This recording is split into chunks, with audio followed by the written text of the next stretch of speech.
नमस्ते बच्चों, आज हम कक्षा चतुर्थी के हिंदी विषय का तीसरा पाठ जिलों की नगरी के बारे में पढ़ेंगे।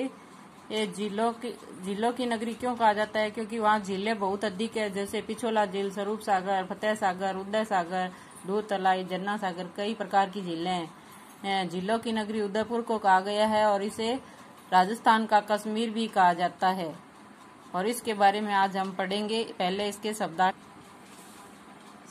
प्रसिद्ध, मशहूर, दर्शनीय, देखने योग्य, पर्वतमाला, पहाड़ों की पंक्तियां, उत्कृष्ट, श्रेष्ठ, अद्वितीय, जिसके समान दूसरा ना हो, उच्चारण के लिए उत्कृष्ट, प्रसिद्ध, दर्शनीय, श्रद्धालुओं। अब हम शब्दार्थ पहले किए थे, अब हम पाठ पढ़ेंगे। इसमें एक बहन है जो उदयपुर के बारे में हमें बताएगी। मैं कनकू हूँ, मैं उदयपुर में रहती हूँ। आइए आपको मैं जिलों की नगरी उदयपुर के बारे में बताती हूँ।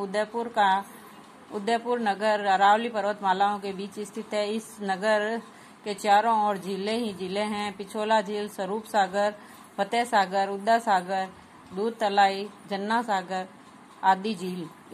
इनके कारण ही तो उदयपुर को जिलों की नगरी कहा जाता है। बरसात की ऋतु में तो इस झीलों की छठा और भी बढ़ जाती है। यह झील कश्मीर को होड़ करती है, अतः कई लोग इस नगर को राजस्थान का कश्मीर भी कहते हैं। फतेह सागर के बीच बना है नेहरू उद्यान।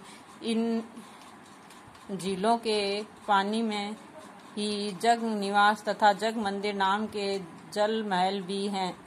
इन झीलों में पर्यटकों नौका विहार का आनंद लेते हैं। रात्रि के समय जब यह उद्यान तथा यह महल विद्युत के प्रकाश से जगमगाते हैं तो उनकी शोभा देखते ही बनती है। एक विशेष बात यह है कि यह झील इस प्रकार से बनी है कि एक झील का पानी दूसरी झील में आता है, और अतः यह झील जल संरक्षण का उत्कृष्ट उदाहरण है। इस झील में ही उत्तर की ओर एक सौर वेधशाला, सोलर ऑब्जर्वेटरी भी बनी हुई है। इसमें वैज्ञानिकों द्वारा सूर्य की गतिविधियों का अध्ययन किया जाता है। उदयपुर नगर में कई ऐतिहासिक तथा दर्शनीय स्थान हैं। पिछोला झील के किनारे महाराणा प्रताप के वंशजों का भव्य महल है। इसमें कांच का काम तथा चित्रकारी अद्वितीय है। और फतेह सागर के किनारे पूर्व की ओर मोती नगरी नाम का एक प्रसिद्ध ऐतिहासिक स्थल है। इस पर चेतक घोड़े पर सवार महाराणा प्रताप की विशाल प्रतिमा है। इस परिसर में महाराणा प्रताप के सहयोगी हकीम शाह सूरी और भामाशाह और भीलू राणा, पुंजा, माना, जाला आदि की प्रतिमाएं भी है। ध्वनि प्रकाश कार्यक्रम के माध्यम से यहाँ मेवाड़ के गौरव गाथाओं का दर्शाया जाता है। इससे दर्शकों में राष्ट्रीय प्रेम की भावनाओं का संचार होता है। यह दिन रात पर्यटकों का आना जाना बना रहता है। फतेह सागर के पास ही उत्तर की ओर स्थित एक पहाड़ी पर निमजा माता का सुंदर मंदिर है।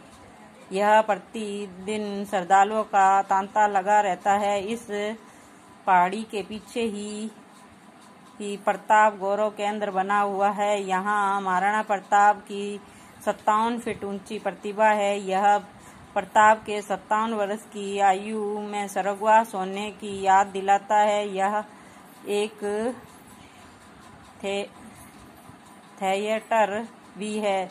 इसमें महाराणा प्रताप की जीवन संग्रह से जुड़ी एक डॉक्यूमेंट्री फिल्म भी दिखाई जाती है। इसके अतिरिक्त यहाँ कुछ अन्य प्रतिभा भी लगी हुई है। इस पाठ को हम आगे कल पढ़ेंगे। आज हम यही करेंगे। इसके शब्दार्थ करने हैं। धन्यवाद।